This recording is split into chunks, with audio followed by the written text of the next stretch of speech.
that I don't know, and I'm not in control.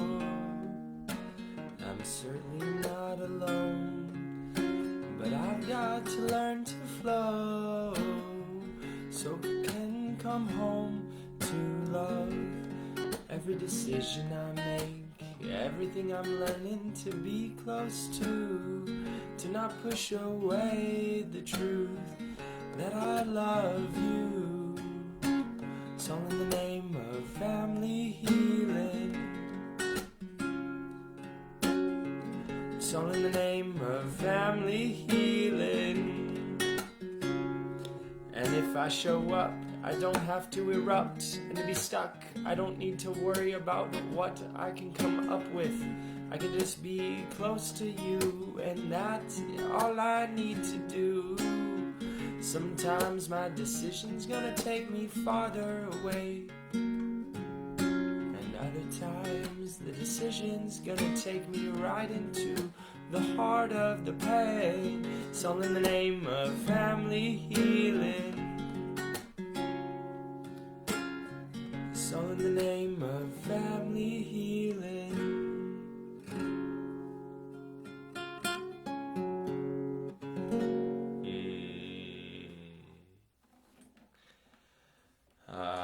Thank you for being here, whether you're joining the recording or here live. It's good to share this moment with you. And that little intro, it's all in the name of family healing. Well, what is family healing? What does that even mean? And forgive my chest voice today. I've got a little leftover congestion, so do my best to keep it clear, as always. So, the path of family healing is the opportunity to stare in the eyes, the heart of your longing to be close with other people in this world. And that could include your family, or it could just be your friends. But either way, I'm here to tell you your original relationships are going to influence how your newer relationships are, the ones you want to be close with. And you're going to bring with you the things and the patterns of your original relationships, your close childhood relationships, and you're going to bring those with you to your relationships now. So the path of family healing is this opportunity to stare that longing right in the eyes, right in the heart, with your heart right in the eyes, and to say, anything that comes up, I will reveal my heart to you, meaning I will learn to love, I will learn to accept, I will learn to embrace. And I'll go even one step further, and I'll say yes to it.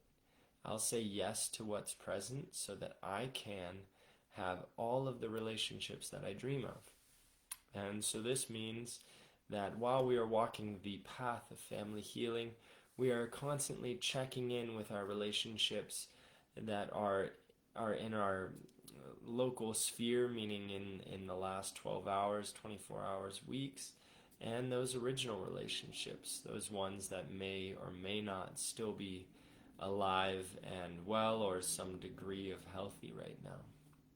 And there's so much that we can do with that energy as we go back and weave in and out with these two relationships, the original and the current, if you will. So that is it, and it's so much more and it's so much less. So thanks again for joining. I'm grateful to be here. And today we're talking about decisions. Do I call my mom later today? Do I call my grandparents later today and talk to them about one of the dreams that I have to share, a songwriting experience? Do I let someone in my family know that something that happened 10 years ago is still hurting me and I am still having a hard time wanting to be close with them? Do I go home for Christmas or a holiday? Or do I go travel somewhere else? What else applies? Fill in the blank for you. Do I always initiate text messages with people or contact or communication with people in my family, even if they don't initiate back sometimes?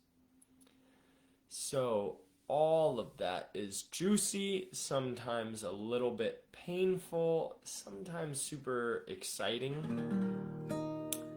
So, we're just gonna take a short improv on the theme of decisions. Hopefully, my voice stays open.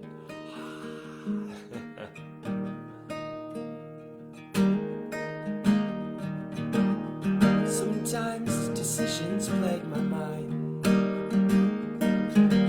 I'm always running around every time. I want to get there with you.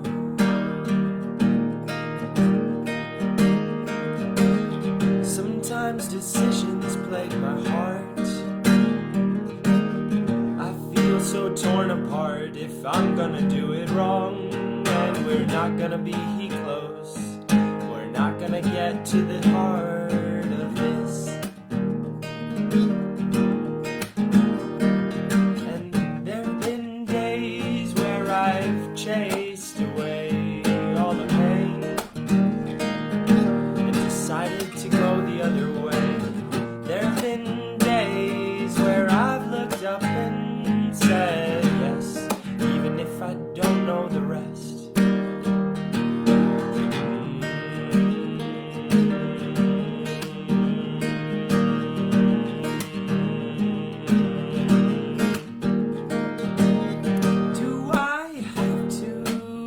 Right now, do I have time to put my feet on the ground? Can I let go into the rhythm of it all and then come back to this little decision?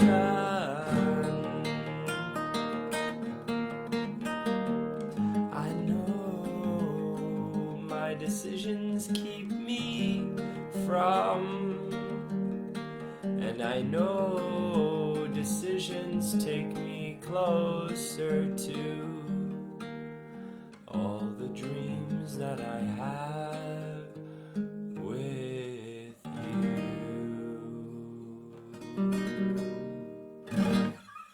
you. What a delightful place to end. All my decisions, I already forgot. Well, they have the potential to bring me closer to you. So I'm thinking of how hard does it feel to make certain decisions in your life? You know, you can raise your hand like, it feels hard. And then other decisions, how smooth and fluid. Yeah, totally. And then how about bringing those together? Taking the qualities of the easy decisions or the smooth decisions and bringing that with you to the harder decisions. So, yeah, that's you know, I think of sometimes that moment of that bold action that's required to get past all of the mental turmoil of should I or should I not? Do I or do I not? Is this the right thing? Is this going to bring me closer to what I'm dreaming of with this person, place, or thing, this goal? And what might be sabotaging me? And that's a question that can really help us to see our blind spots. So I really resonate with you that decisions can be hard. Decisions can be really hard. As I say that, I can just feel the hundreds and thousands of decisions that I've either avoided until the final moment or that I made that I still don't know if they were the right decision. So, I was going to say, if you're on, you can message a question here, but feel free to message me after if you're watching the recording as well, about a decision that you have to make or you'd like to make. So, with that being said, I'd like to share just a brief story about a decision, maybe a set of decisions that I've had to make in the last couple months that have been both vulnerable and challenging and nourishing on the other side or in the middle of them. So I originally made the decision to not go back for holiday this year, and I decided, I just done too much traveling. I'm gonna take a break. That's how much I needed it.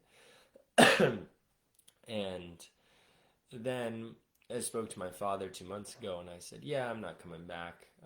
I've just been traveling so much." And he put it out there, like, if you want to come, we'll help pay for your travels, because that's at least one part of the burden. I was more so concerned with the energy of getting on the plane for 10 hours and doing that whole thing, getting out of the rhythm.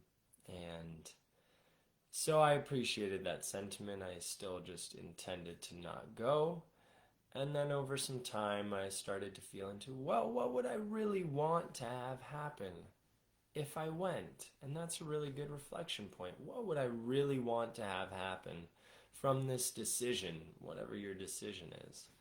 And so I felt into that and I said, "Hey, Dad, I'd love to write a song with you or sit in the songwriting space with you if I came back.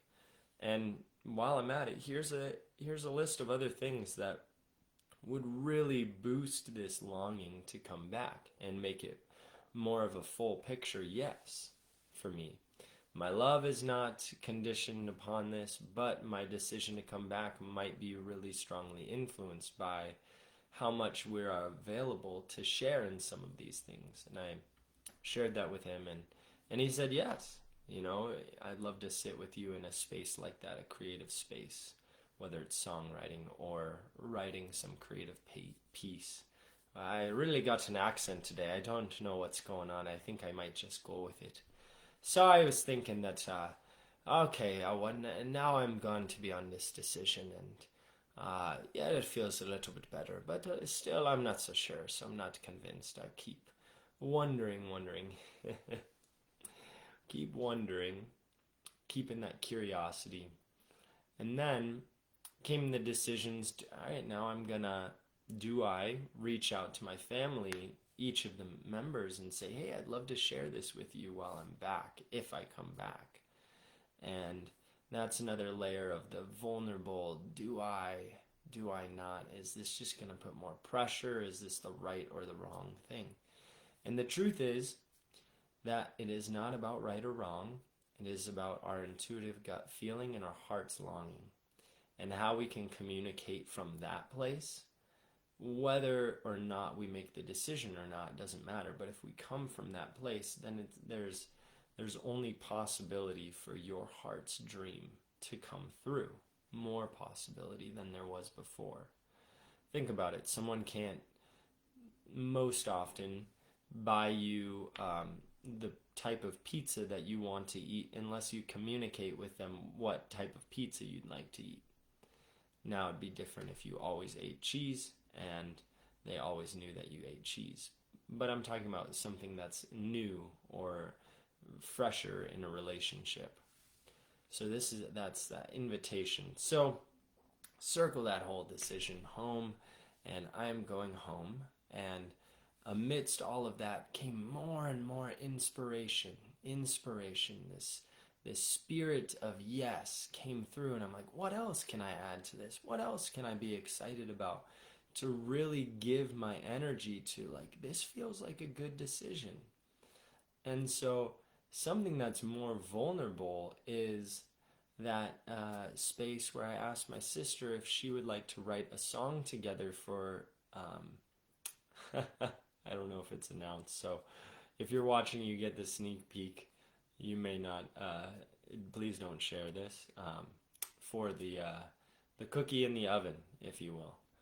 And she said, yes, I don't really know how to. I wouldn't know how to, but with your help, I'd love to do that together. And so that was really vulnerable because what if she says no? And that's the thing about rejection is always a possibility when we make a decision. And oftentimes, the other side is there's avoidance. Well, if I don't go back, then I don't have to face all of these feelings. I don't have to face the potential for all of this to fall through. And I don't get to do any of the things that I'm dreaming of with my family. And so that's a big one. I just leave it at that. Apparently, my accent's still around, so I just bring it back here and there. So, with that being said, thanks for listening. I hope that story gives you a little bit of a relational context. Where it comes home, again, is your intuition and your gut expression. Speaking from your heart. Speaking from this place, not this place, so that you can then continue on this path of loving awareness, loving offering to the decisions that you're making. So, the Right Now tool, that's a good segue. The Right Now tool that you can use with decision making is, I'm just feeling like super silly. So, what I would say is set a timer for 5 minutes as per usual, because timers help the container of the fearful mind to not worry about, am I ever going to be done with this? So let's see if I can. All right. So we're here. We got our 5-minute timer on. And we're just going to shake and gibberish. Get out of the mind. You don't need it right now.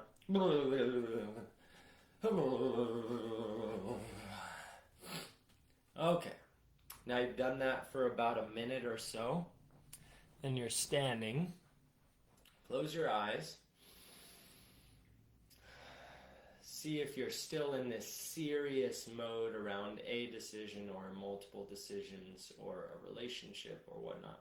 If you're still in this tense mode, give it another minute of shaking and gibberish sounds. Blah, blah, blah, blah. Because that really helps, just like a child, really helps you get back into the childlike state so that you're coming to your decisions with curiosity and openness rather than pressurized decision-making thinking. Pressurized decision-making thinking, pressurized mental thinking is not going to help you will connect with your heart and your gut with your decision. So now that you've done that, if you hopefully come to this place of, this is kind of silly, ha ha ha ha ha, okay. And then you're here in the okay, and you just say, okay, I'm here. Whether or not I'm going to make a decision right now, it's okay. Make some kind of statement like that. You could just say, it's okay to not decide right now. And notice, okay, when you say that one more time. It's okay to not decide right now. Notice, does that lift off pressure, or does that do the opposite? Does it bring up some emotions? Well, ultimately, whatever emotions are rising or feelings are rising, they're perfect. They're welcome. Say, welcome feelings. Thank you for revealing yourself to me. And then you can ask, what might you have to teach me today? Feelings or emotional response? What are you trying to reveal to me about this decision or person right now? What are you trying to reveal? And then in that curiosity comes a potential seed of a thought or a feeling that says, your longing to be close with your family is genuine. That's what came up for me right now. Because I put a lot of shame. There's another insight. I put a lot of shame in that desire to be close with my family. So then, with that awareness, Okay, is there anything else you want to reveal to me? Thank you. And then come back. Just 30 seconds. Look at me. Woo. Laugh and say thank you.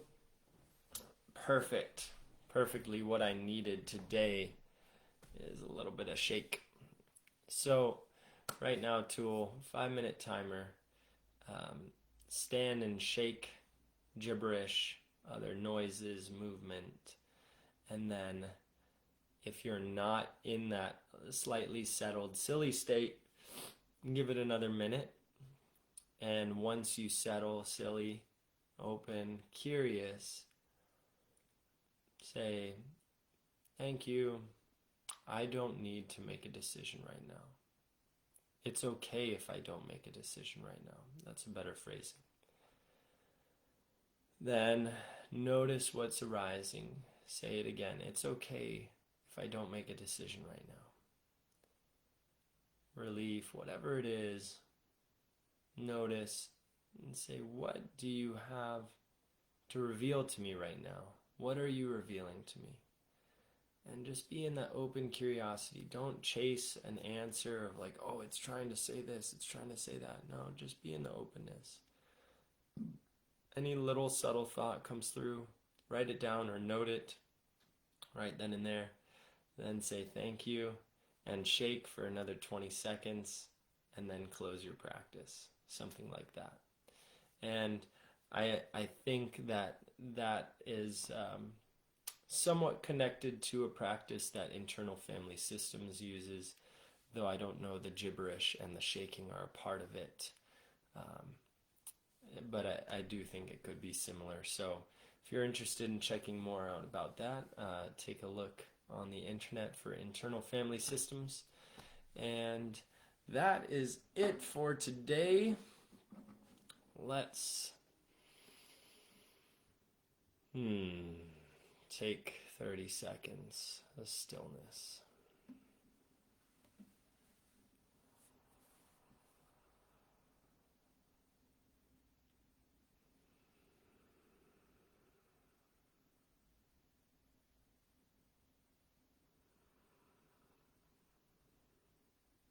Nothing needs to be solved or decided right now.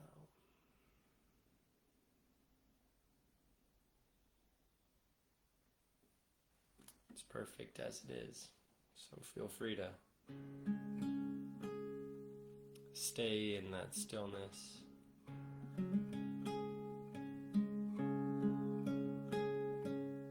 Mooses move mountains, meanwhile mouses mill macaroons making magic. Mooses move mountains, meanwhile mouses mill macaroons making magic.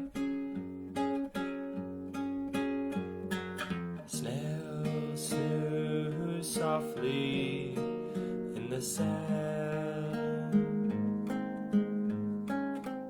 Ooh.